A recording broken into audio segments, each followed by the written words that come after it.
കഴിഞ്ഞ 50 വർഷത്തിനിടയിൽ ശസ്ത്രക്രിയാ രംഗത്ത് ഉണ്ടായിട്ടുള്ള പുരോഗതി അത്ഭുതാവഹമാണ്.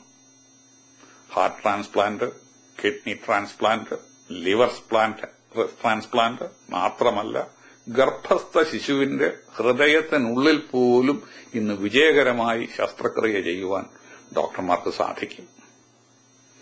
ഒരു കാലത്ത് സർജന്റെ കണ്ണുകൾക്കോ കൈവിരലുകൾക്കോ അപ്രാപ്യമെന്ന് കരുതപ്പെട്ടിരുന്ന ശരീരത്തിലെ ഏറ്റവും ചെറിയ അറകളിൽ പോലും എൻഡോസ്കോപ്പിലൂടെ കടന്നു ചെന്ന് ശസ്ത്രക്രിയ ചെയ്യുവാന് ഇന്ന് കഴിയുന്നു. ഇത്തരം ശസ്ത്രക്രിയകൾ കൊണ്ട് ലക്ഷോപലക്ഷം രോഗികളാണ് ദിവസവും രക്ഷപ്പെടുന്നത്. എന്നാൽ രോഗികൾക്ക് അത്യാവശ്യമില്ലാത്ത ശസ്ത്രക്രിയകളും ഇന്ന് കൂടിക്കൊണ്ടിരിക്കുകയാണ്.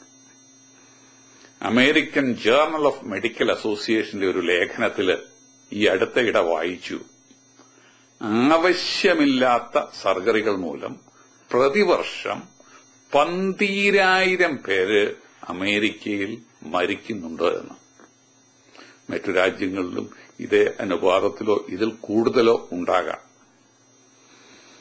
പരാക്രമം സ്ത്രീകളിലല്ല വേണ്ടു എന്ന് നമ്മുടെ കവി പണ്ട് പാടിയിട്ടുണ്ട്. എങ്കിലും അനാവശ്യമായ ശസ്ത്രക്രിയകളിൽ അധികവും നടത്തപ്പെടുന്നത് എന്തുകൊണ്ടോ സ്ത്രീകളിലാണ്.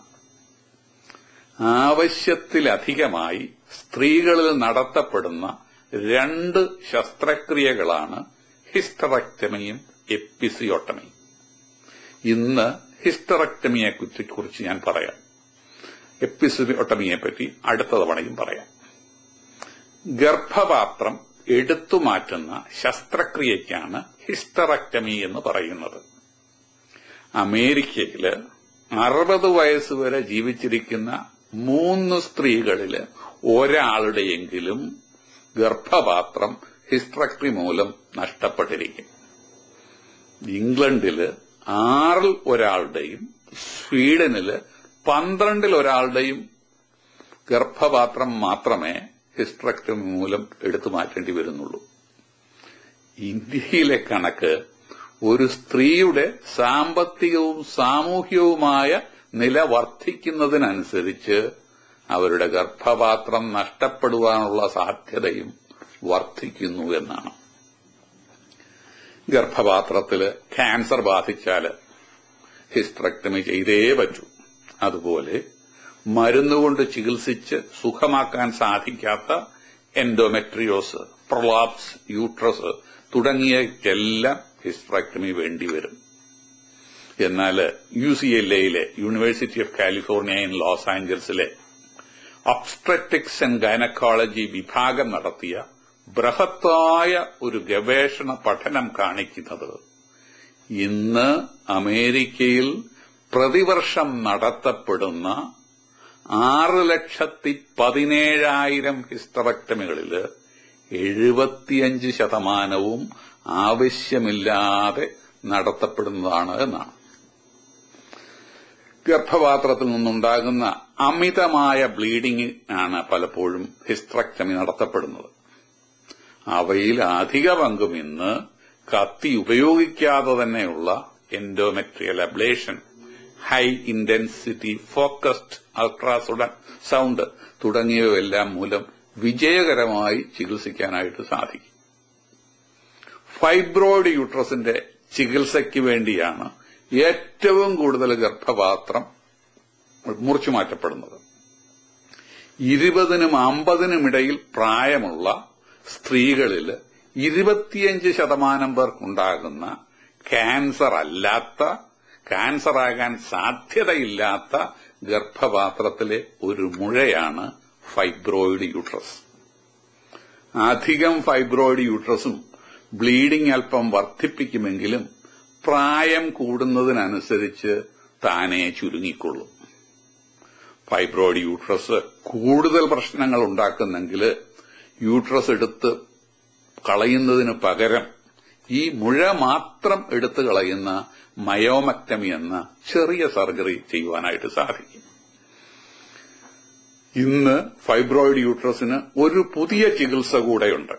കൊറോണറി ആൻജിയോഗ്രാമിനൊക്കെ ചെയ്യുന്നത് പോലെ ശരീരത്തിന്റെ പെരിഫറലായിട്ടുള്ള ഒരു രക്തധമനിയിലൂടെ ഒരു ചെറിയ കുഴൽ കടത്തി ഫൈബ്രോയിഡിന് രക്തം നൽകുന്ന രക്തക്കുഴലുകളിൽ പെല്ലറ്റ്സ് ഇഞ്ചക്ട് ചെയ്ത് അവയിലേക്കുള്ള രക്തപ്രവാഹം നിയന്ത്രിച്ച് ഇല്ലാതാക്കി ഫൈബ്രോയിഡ് ചുരുക്കുന്നതിനായിട്ട് സാധിക്കും. ശസ്ത്രക്രിയ ആവശ്യമില്ലാത്ത ഇത്തരം പ്രൊസീജിയർ ചെയ്യുന്നത് സാധാരണ റേഡിയോളജിസ്റ്റാണ്. ഒരു സ്ത്രീയുടെ ഗർഭപാത്രം എടുത്തു മാറ്റുന്നത് മൂലമുണ്ടാകുന്ന മാനസിക ആഘാതത്തെക്കാൾ ഹിസ്റ്ററക്ടറി വേളയിലുണ്ടാകുന്ന മറ്റൊരു അപകടം UCLA gynaecology professor doctor Michael Bolden ചൂണ്ടിക്കാണിക്കുന്നു. പിന്നീട് ഓവേറിയൻ ക്യാൻസർ ഉണ്ടാകാതിരിക്കാനെന്ന ന്യായം പറഞ്ഞ് പല സർജൻസും സ്ത്രീകളുടെ ഓവറികള് എടുത്തു കളയാറുണ്ട്. സ്ത്രീകളിൽ സ്ത്രീത്വവും സെക്കൻഡറി സെക്ഷൽ ക്യാരക്ടേഴ്സും ലൈംഗിക ഉത്തേജനവും നൽകുന്ന ഫീമെയിൽ ഹാർമോൺസ് എല്ലാം ഉൽപ്പാദിപ്പിക്കപ്പെടുന്നത് ഓവറികളിലാണ്. ഇതെടുത്തു കളഞ്ഞാല് ലൈംഗികാസക്തിയും ലൈംഗിക സുഖവും കുറയുമെന്നു മാത്രമല്ല, ഹൃദ്രോഗം വർദ്ധിക്കുവാനും ഓസ്റ്റിയോപോറോസിസ് മൂലം എല്ലുകൾക്ക് ബലക്ഷയവും ഒടിവും ഉണ്ടാകാൻ സാധ്യത കൂടുന്നുവെന്ന് പഠനങ്ങൾ കാണിക്കുന്നു. ഒരു സ്ത്രീ സമത്വവാദി കൂടിയായ പ്രസിദ്ധ ഗൈനക്കോളജിസ്റ്റ് ഡോക്ടർ ബാർബറ ബൺസ്റ്റെയിൻ ചോദിക്കുന്നു, പുരുഷന്മാർക്ക് ഹെർണിയ സർജറി ചെയ്യുമ്പോഴും സർജൻസ് അവരുടെ ടെസ്റ്റിസുകൾ, വൃഷണങ്ങൾ രണ്ടും തുറക്കാറുണ്ടല്ലോ. ടെസ്റ്റിസിന് പിന്നെ ക്യാൻസർ ഉണ്ടാകാതെ ഇരിക്കട്ടെ എന്ന് കരുതി ഏതെങ്കിലും ഒരു സർജൻ പുരുഷന്മാരുടെ 2 ടെസ്റ്റിസും മുറിച്ചു കളയുമോ എന്ന്. അതുപോലെ മെഡിക്കൽ നെസസിറ്റി ഇല്ലാതെ പിന്നീട് ക്യാൻസർ ഉണ്ടാകാതിരിക്കും എന്ന ന്യായം പറഞ്ഞ് ഓവറി എടുത്തുമാറ്റി ഒരു സ്ത്രീയെ ഷണ്ടിനിയാക്കുന്നതിൽ ഒരു ന്യായീകരണവുമില്ല എന്ന് അവർ പറയുന്നു. വളരെ വ്യക്തമായ കാരണങ്ങളില്ലാതെ ഹിസ്റ്ററക്ടമി ചെയ്യുമ്പോൾ ഓവറികൾ എടുത്തു മാറ്റരുതെന്നാണ് American college of obstetricians and gynaecologist ഇന്ന് ഡോക്ടർമാർക്ക് നൽകിയിരിക്കുന്ന വ്യക്തമായ നിർദ്ദേശം. സ്ത്രീകളില് മെനോപോസ് ആകുമ്പോൾ ഓവറിയുടെ പ്രവർത്തനം ഏതായാലും നിലയ്ക്കുമല്ലോ. അതുകൊണ്ട് 1-2 വർഷങ്ങൾക്ക് മുമ്പ് നേരത്തെ എടുത്തു മാറ്റിയതുകൊണ്ട് എന്ത് കുഴപ്പമെന്ന് ചിലരെങ്കിലും ചിന്തിക്കുന്നുണ്ടാക്കാം. അത് ശരിയല്ല. മെനോപോസിലെത്തിയ ശേഷവും സ്ത്രീകളുടെ ഓവറികൾ ചെറിയ തോതിൽ ഹാർമോൺസ് നിർമ്മിച്ചുകൊണ്ടേയിരിക്കുന്നു. അതിലെ പ്രത്യേകിച്ച് ഓവർ നിർമ്മിക്കുന്ന വളരെ വളരെ തുച്ഛമായ അളവ് നിർമ്മിക്കുന്ന ടെസ്റ്റോസ്റ്റിറോൺ എന്ന ഹാർമോൺ, പുരുഷ ഹാർമോൺ, സ്ത്രീകളുടെ ലൈംഗിക ഉത്തേജനത്തിന് വളരെ ആവശ്യമാണ്. ഒരു 30 വർഷങ്ങൾക്ക് മുമ്പ് അല്പം വജൈനൽ ബ്ലീഡിംഗ് കൂടുതൽ ഉണ്ടെന്ന് പറഞ്ഞ് എന്നെ വന്ന് കണ്ട ഒരു ഐറിഷ് സ്ത്രീയെ ഞാൻ ഓർക്കുന്നു.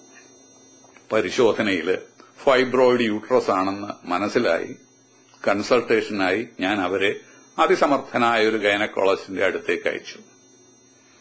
അല്പം വർഷങ്ങൾക്കകം ഇത് മാറിക്കൊള്ളും, അല്ല ആവശ്യമെങ്കിൽ താൻ ഗർഭപാത്രം എടുത്തു മാറ്റാം എന്ന് ഗൈനക്കോളജിസ്റ്റ് ഉപദേശിച്ചു. ആ സ്ത്രീ തിരിച്ചു വന്ന് എന്നോട് പറഞ്ഞതോർക്കുന്നു. ഉടയതമ്പുരാൻ എന്നെ പടച്ചിങ്ങോട്ട് അയച്ചപ്പോഴ് അദ്ദേഹം എനിക്ക് ഒരു തലച്ചോറും ഒരു ഗർഭപാത്രവും നൽകിയിരുന്നു. ഇവ രണ്ടും ഇക്കാലം എത്രയും വളരെ ബുദ്ധിപൂർവം തന്നെ ഞാൻ ഉപയോഗിക്കുവാൻ ശ്രമിച്ചു. മരിക്കുന്നതുവരെയും ഇവ രണ്ടും കൈവശം വയ്ക്കണമെന്നാണ് ഞാൻ ആഗ്രഹിക്കുന്നത്. 85ാമത്തെ വയസ്സിൽ അവർ മരിക്കുമ്പോഴും ഈ അവയവങ്ങൾ രണ്ടും അവരിൽ ഉണ്ടായിരുന്നു എന്ന് എനിക്കറിയാം. അതുകൊണ്ട് ഇന്നത്തെ ഗുണപാഠം ഫൈബ്രോയിഡ് യൂട്രസോ എന്നോ മറ്റോ പറഞ്ഞ് നിങ്ങളുടെ ഗർഭപാത്രം എടുത്തു കളയണമെന്ന് നിങ്ങളുടെ ഡോക്ടർ ഉപദേശിച്ചാൽ അദ്ദേഹം പറയുന്നത് ശരിയായിരിക്കാം, ആവശ്യമായിരിക്കാം, എടുത്തു കളയേണ്ടവയുമാകാം. എങ്കിലും ഒരു സെക്കൻഡ് ഒപ്പീനിയൻ കൂടി നേടുന്നത് നല്ലതാണ്. നല്ല ഡോക്ടർമാരാരും തന്റെ രോഗി ഒരു സെക്കൻഡ് ഒപ്പീനിയൻ തേടിയെന്ന് കരുതി മുഖം ചുളിക്കാറില്ല. ഇത് ചിക്കാഗോയിൽ നിന്ന് ഡോക്ടർ റോയ് പി തോമസ്.